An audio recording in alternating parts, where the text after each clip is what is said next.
All right, today is our short class of English. It's only 45 minutes, one period, okay?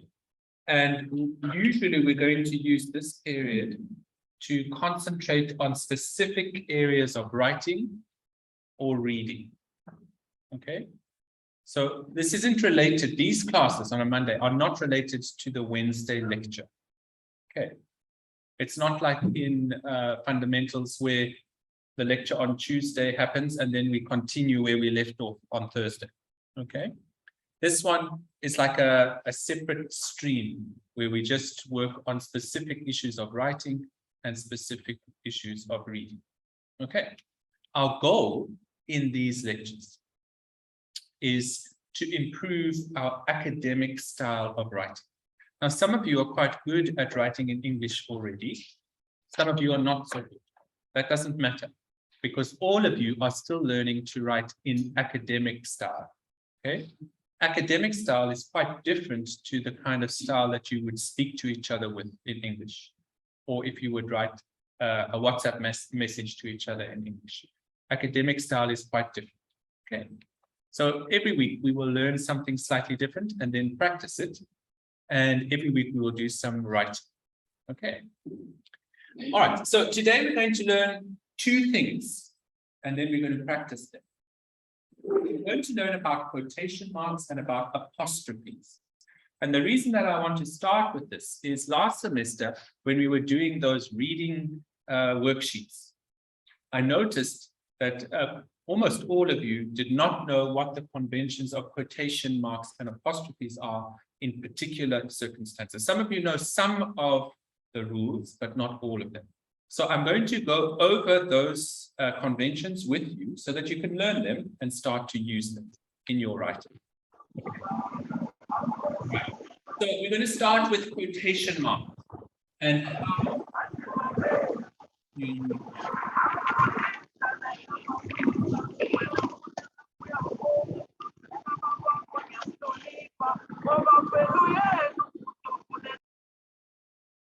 Thank you. All right. The first one, the first rule is the one that you are probably all familiar with. We use quotation marks when we are reporting what somebody else has said or what somebody else has written. Okay, I'll give you an example here.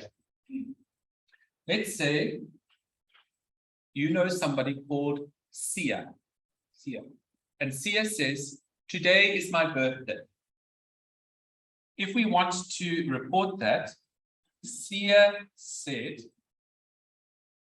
and then we put the quotation marks open. Today is my birthday.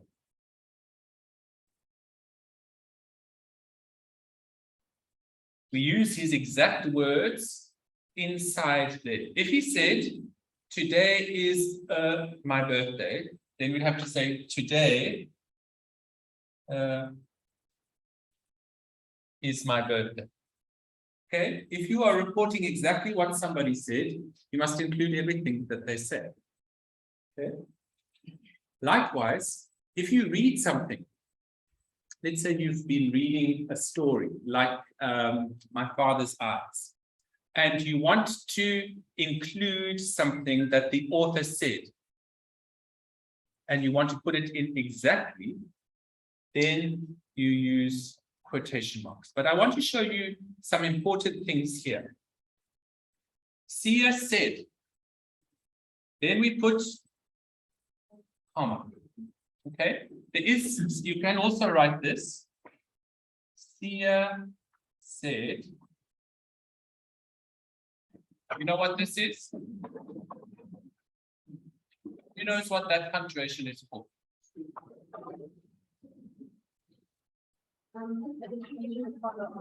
Yes, it's called a colon, okay? And it means that something is going to come after that, okay? So we can also write here,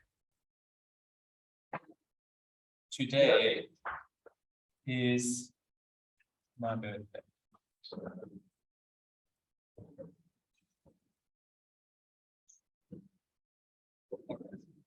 The other thing that you might notice is that when you have started the quote, you start with a capital letter. Okay. The only time we don't use a capital letter at the beginning of a quote is if you are quoting from a book and you are starting the quote from the middle of a sentence. Let's say you want to say, the author said,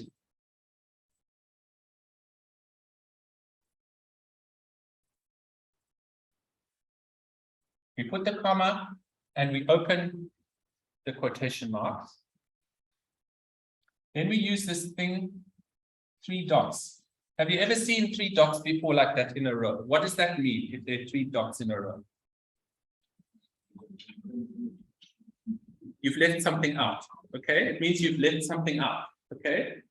And then let's say you've only used half the sentence. The author said,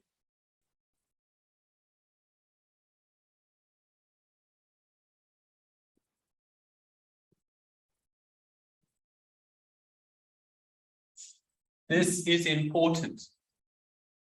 But if there are those 3 dots there, it means that there was something else in the sentence before that. Let's say the author said,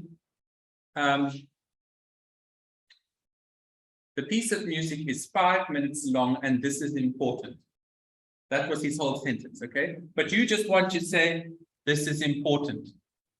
But you want to indicate that there was something before there. You put those 3 dots and then you don't use a capital letter. Okay, because it's not the beginning of his sentence or her sentence. But usually you're going to use a capital letter at the beginning of a quote. Okay. Now, if you look carefully here, you'll see there is the closed quote, and then there's a full stop. Is the full stop before the quote mark or after? Yeah, okay. It depends if you are American or if you're South African. Okay. South Africa, we usually follow the British style, which is to put the full stop outside of the quotation marks. But the Americans like to put it inside the quotation mark, before the quotation mark. You can do that if you like, but then you must do it all the time. Okay, you need to be consistent about what you do. So if you want to use the American system, you put the full stop and then the quotation mark.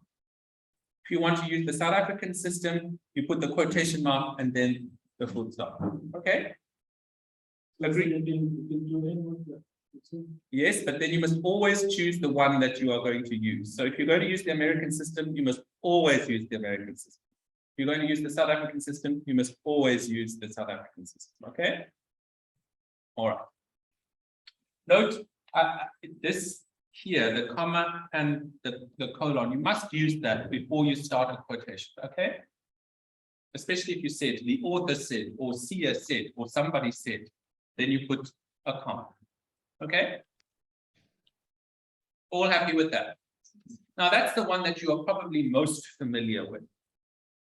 Let's have a look at some of the ones that most of you didn't know, or at least that's what it seemed from your writing so far.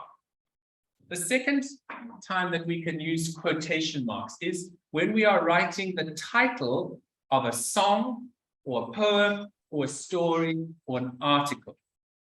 So let me give you an example. Let's say you want to write, my favorite TV program is Idols. Okay, you write, my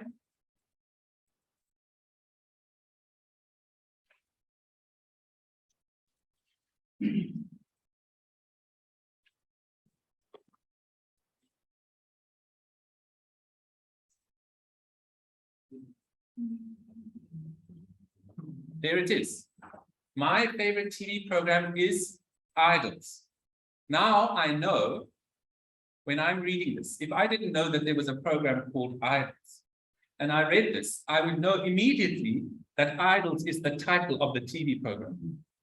If I didn't have that there, my favorite TV program is Idols, I might think of the word idols in its original context, which means something that you worship. Okay? Also notice I've used a capital letter for the title. Okay, so I wouldn't write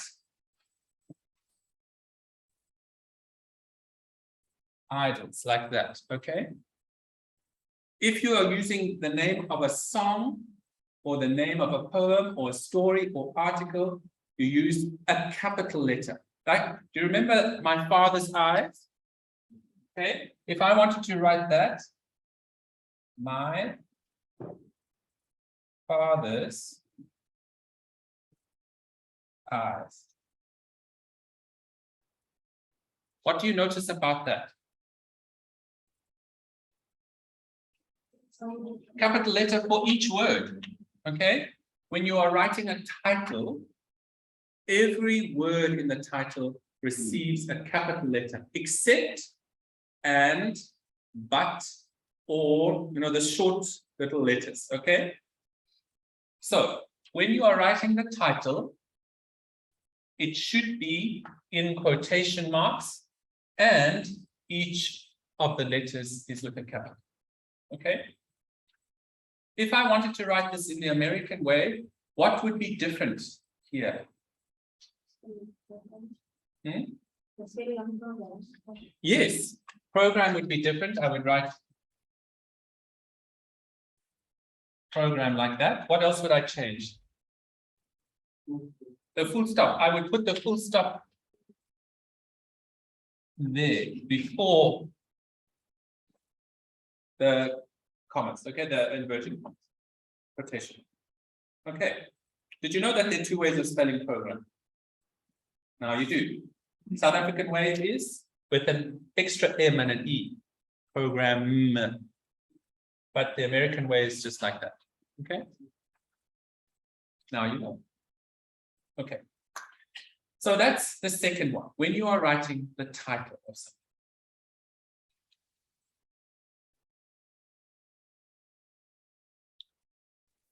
The third way is something specific. Okay. Let's say you want to say to me, in the message that I sent to you. No, that won't work. Let me give you another example. The word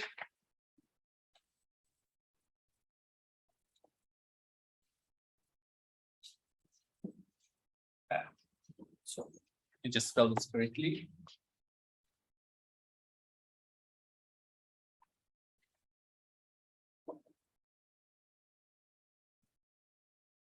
The word tsotsi means, then you would give me the meaning, okay? When you want to refer to a specific word that you are talking about, you're going to put it also in quotation marks, okay?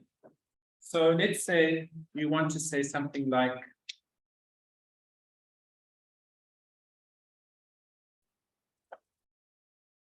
the word siyabulela means blah, blah, blah. You would put siyabulela in quotation marks because you are referring to that word. So you'll usually when you are saying this word means something or other, okay? Or if you are looking at something like, let's say I'm giving you some corrections to do. You may have already seen this when I give you corrections or comments. When I say to you, the word, and I put the word inside quotation marks, means blah, blah, blah, is this the word that you really want to use? Okay? Have a look carefully when you look at the feedback that I give you. Often, if you use a word that maybe is not quite so good for that particular context, I would say the word means, are you sure that's what you want to say? Okay? So that's the third way of using it. When we are referring to a particular word that you want to give a definition to or that you want to explain. Okay? Often, if you are a Zulu or Tswana or Sesotho first language speaker and you use a word from your mother tongue, but in an English context, and you want to say to me what that means, then you will say the word means. Okay? All right. Then, this is quite an interesting one.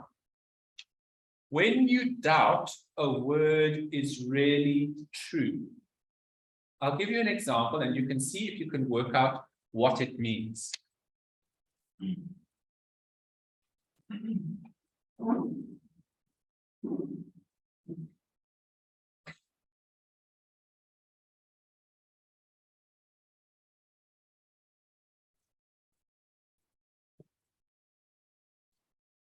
What do you think using quotation marks here means about that word? China is a democratic state. Let's first work out what democratic means. What does democratic mean?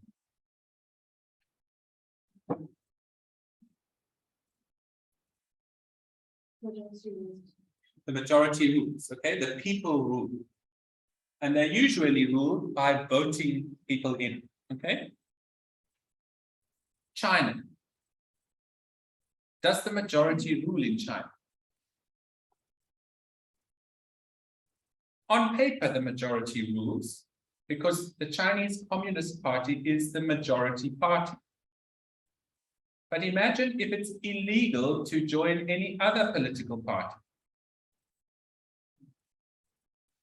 Well, then you have to be part of the Democratic Party. Then 100% of the Chinese people belong to the Chinese Communist Party. Therefore, 100% of the people vote for that party. Therefore, they're in the majority.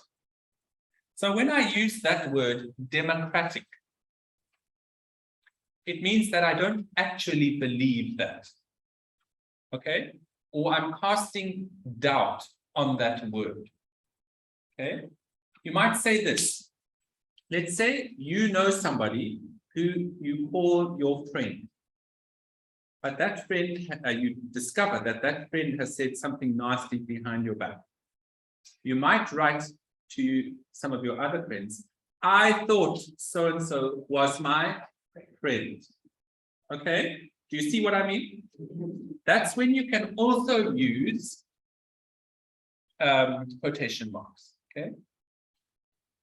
And then this one is a silly one, really, but one you might come across when you are a composer or when you write lyrics. When you are using a new word for the first time, when you are coining a word, you put it in quotation marks. Have you ever heard of the word chillaxing? Yeah, chillax, to chillax. Okay. Now, I only discovered that word about 3 months ago when my son, who is 6, said, Dad, I'm going to chillax. And I'm going, what does that mean? Okay, but if I was using that word for the first time, I would say, I am chillaxing. It means I made up that word, it's mine. Okay? So that's when you can also use quotation marks. Now, do you know, should you use 2 or 1? What do you think? Who says 2? Who says 1? You're both right. As long as you use it consistently, it doesn't matter. If you use 2 or if you use 1, it's fine. But if you use 2 at the beginning, you must use 2 at the end. If you use 1 at the beginning, you must use 1 at the end. Some of you are not good at that. Okay? Also, when you are using MS Word, sorry, let me just use that up. When you are using MS Word, and you want to use a double one like this, don't put 2 single ones next to each other. Just press Shift and the same one as the single one, and you'll get double ones, okay? Don't put 2 single ones next to each other, okay? Do you understand what I'm saying? Okay. So, in other words, don't do this.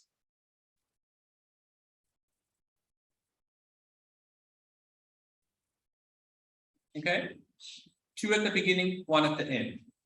Use 2 at the beginning, 2 at the end. There are some exceptions to this rule. Let's say somebody, Sia, said,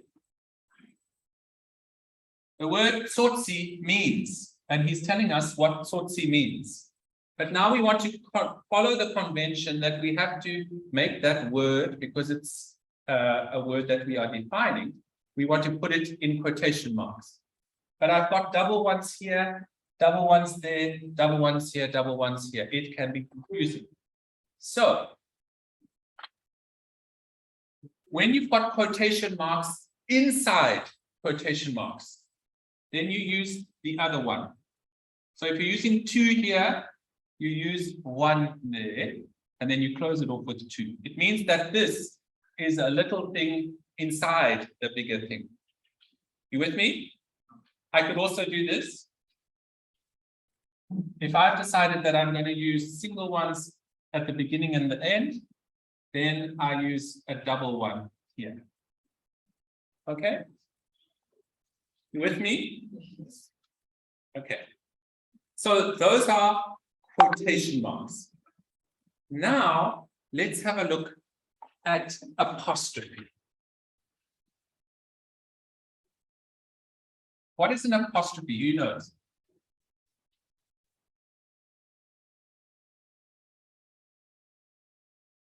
Anybody?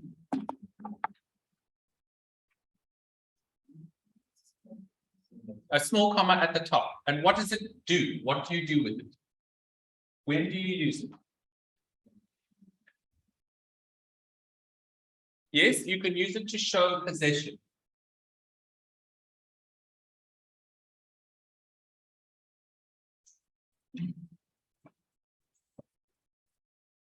Okay. When else can you use it? Plurals. Are you sure?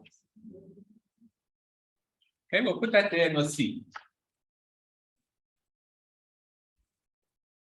Any other uses for it?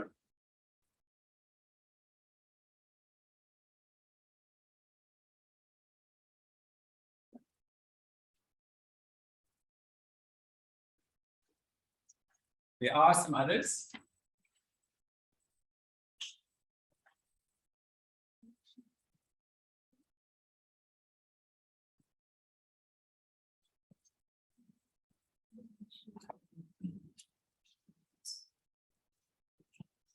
That might look very strange to you. I'll explain what that means in a minute, okay? So don't worry about that. Okay, there is one last one. Let me just check that I've got it right. Okay, and that is actually, it is this one, but it's a particular version of that one.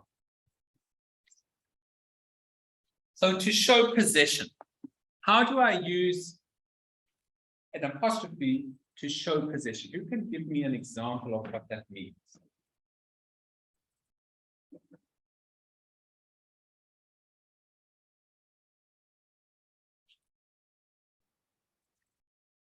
Here is an example. That is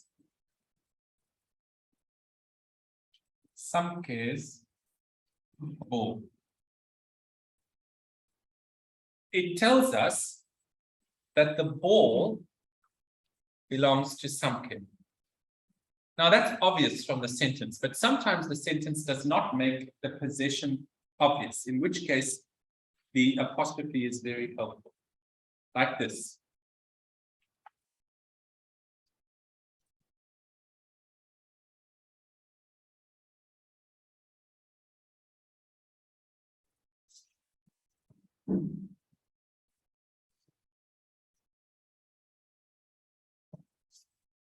Cape Town's mountain is famous. The mountain belongs to Cape Town. Okay? So usually when we are talking about possession, it belongs to somebody or it belongs to a group of people. That's a bit more tricky.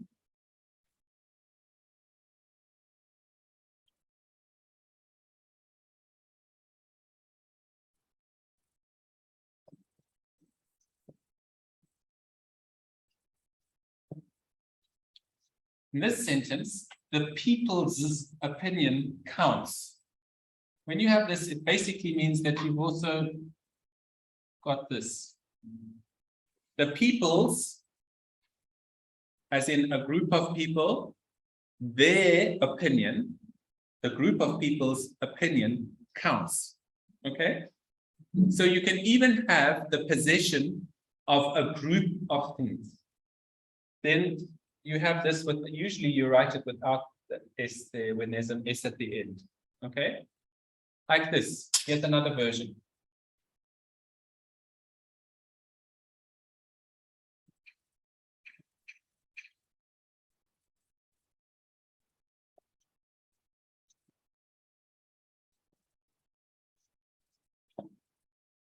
Jesus's stories are called parables. Okay? The stories belong to Jesus. Okay? But because Jesus' name ends with an S, we just put the apostrophe at the end. You could write it like this, I guess. Okay?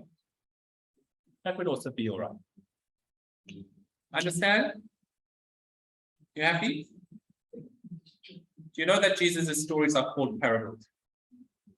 Now you do. Okay?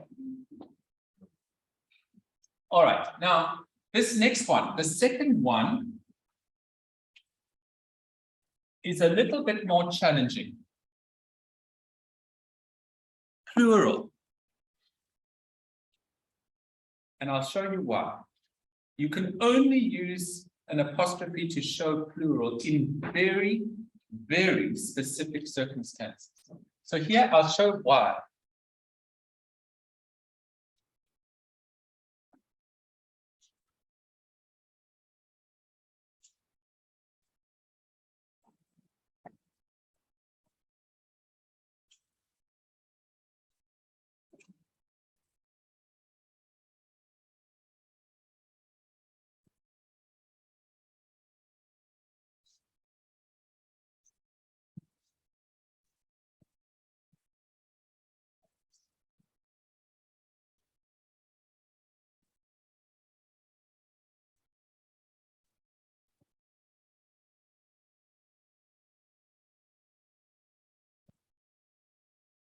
Okay.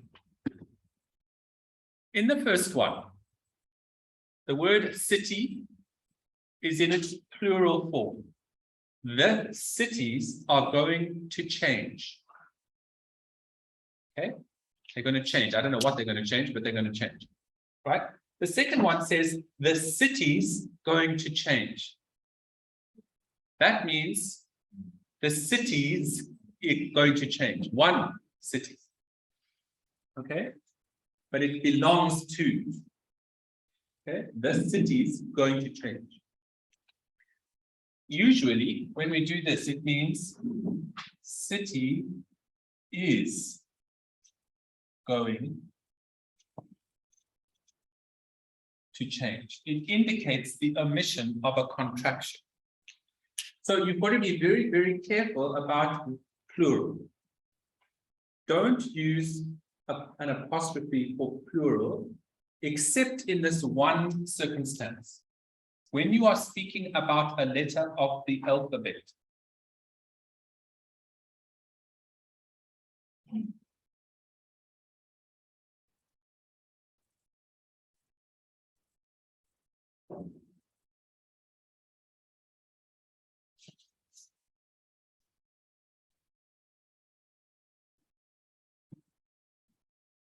There are two T's in little. Can you see? So T, the letter T, I've now made T plural. There are more than one T. Okay? There are two T's in little. Do you see here that I've put those to indicate that I'm speaking about T, and I'm talking about the word little. Okay, so now you've seen how I've also used quotation. Okay, so you only use an apostrophe for plural when you are talking about a letter of the alphabet. You're probably never going to use this. Okay, so when you're talking about plural, don't use an apostrophe. And then The last one, and it's easy, but I guess many of you don't do this.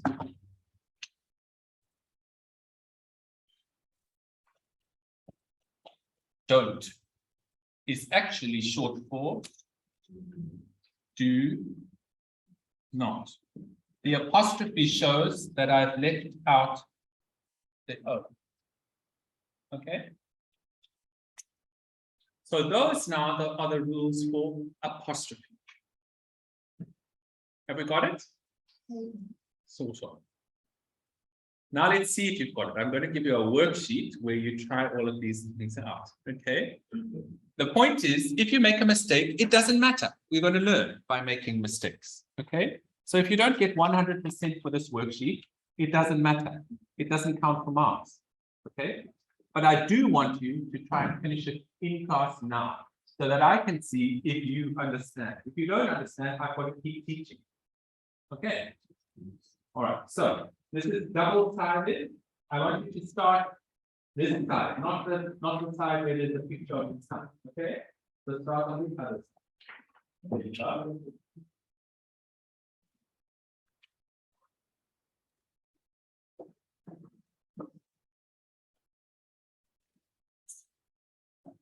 For those of you who are online, I'm going to show it to you in a minute, so don't leave this yet.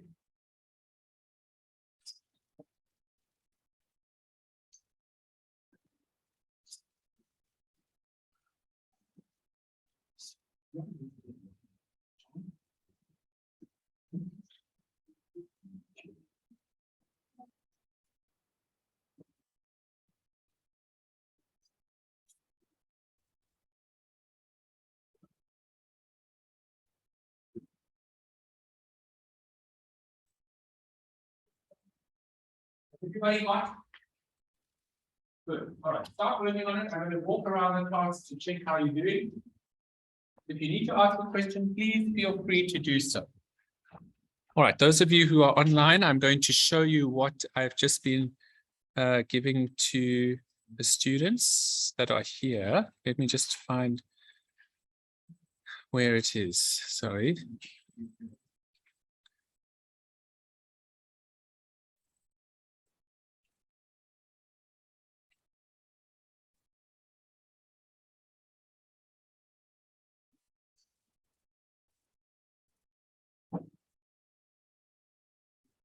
Here it is.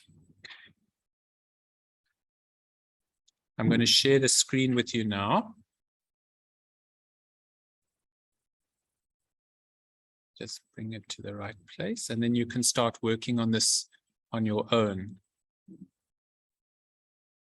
while you are busy here. So I'm sharing the screen now. Tell me if you can see the screen, please. We can see the screen, sir. All right. So We can see the screen there, but it's not clear. Can make it a bit bigger. Is that easier to see? Yeah, yes, it is. All right. See if you can work on question A, and then I'll move it down to question B in a moment, okay? Okay.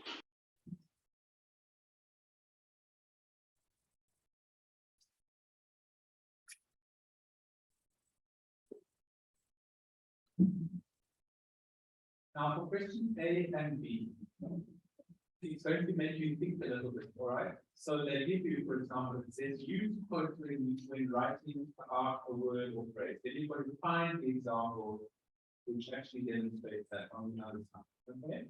So on the left-hand side is the rule. On the other side, you've got to find an example of that. Okay.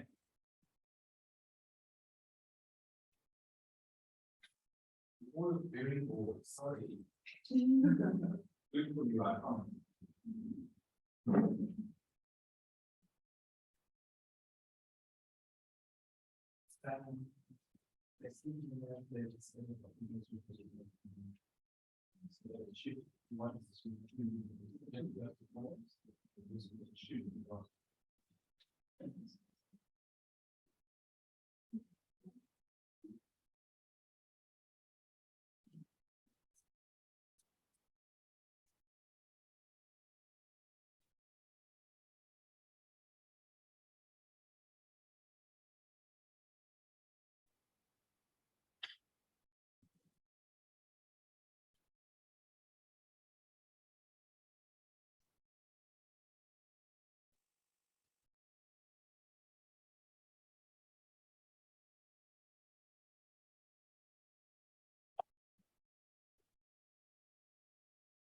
Did anybody not get the little handout that I gave last week, which is the course outline? If you need it, put up your hands. It's also available on Moodle if you want to get it done.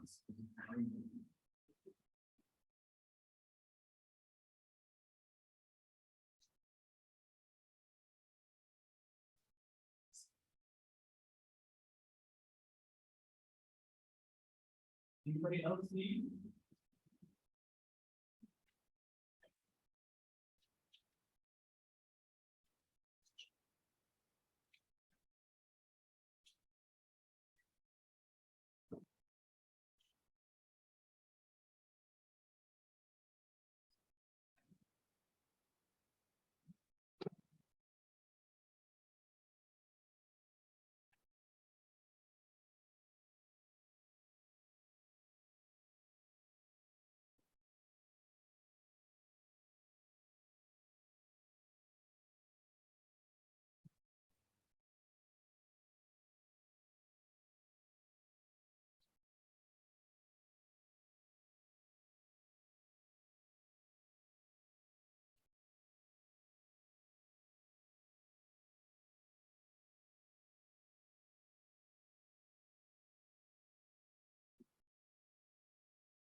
Not as easy as it looks. Huh?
Right, we're running out of time. So I want to just go over question 1. Okay. Let's have a look at question 1. Use quotes. Sorry, question A, number 1. Use quotes when writing about a word or phrase. Which one fits with that? A, B, D, E, F, G, or H? You can tell me.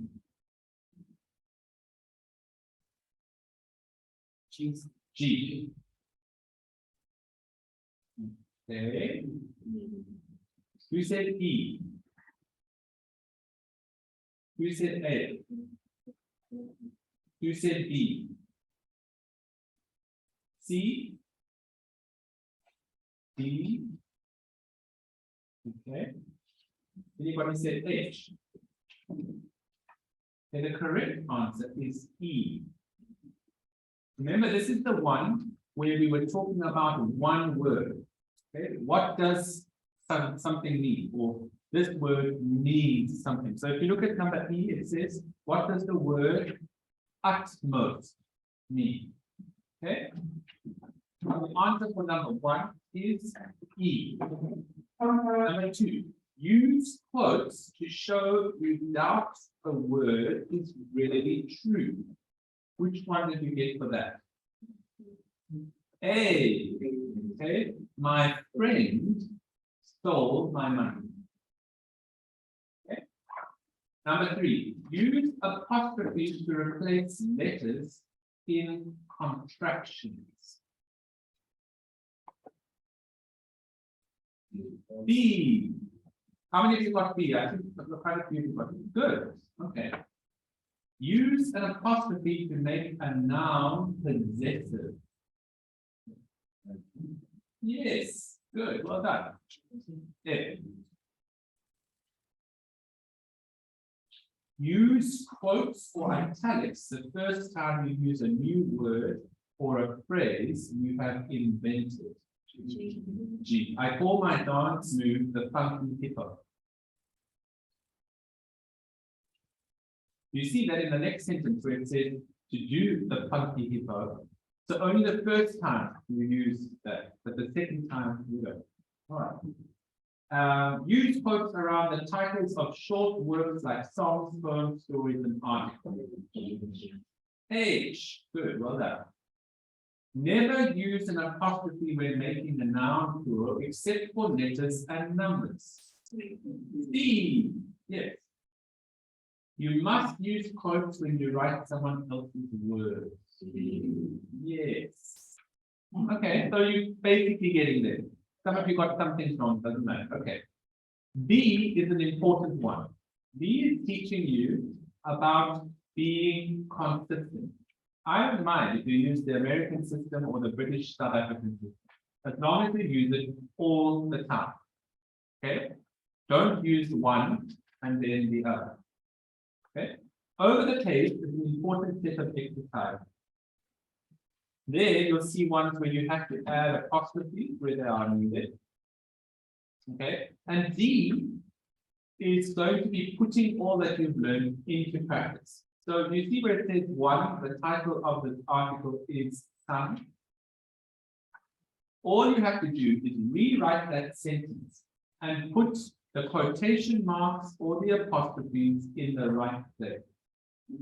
Okay? So let me demonstrate to you what I mean. In number 1, the title of the article is sun. Okay? So you would put sun in quotation marks. Then remember, if you are using the American system, the full stop comes inside of the quotation marks. If you are using the British South African system, it comes outside. Okay? So you just rewrite the sentence by putting in the correct apostrophes or quotation. Okay? Now, I want you to complete this worksheet for next Monday. Okay? And then you're going to hand it into me. So put your name on it now, and you're going to hand it into me on Monday. Why is it important that you hand it into me even if it's not for mark? Why do you think it's important?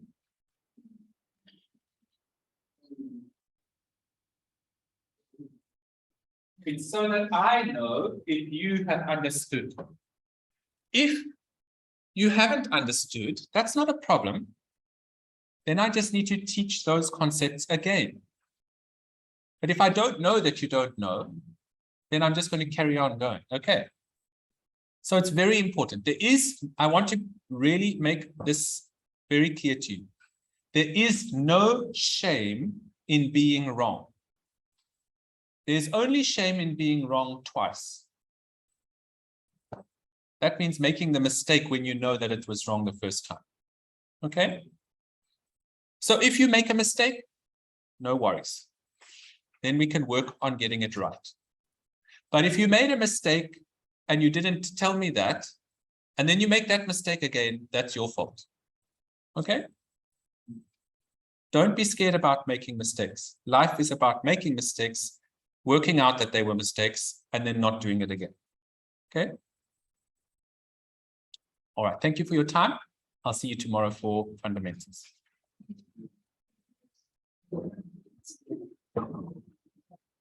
Thank you, everybody online.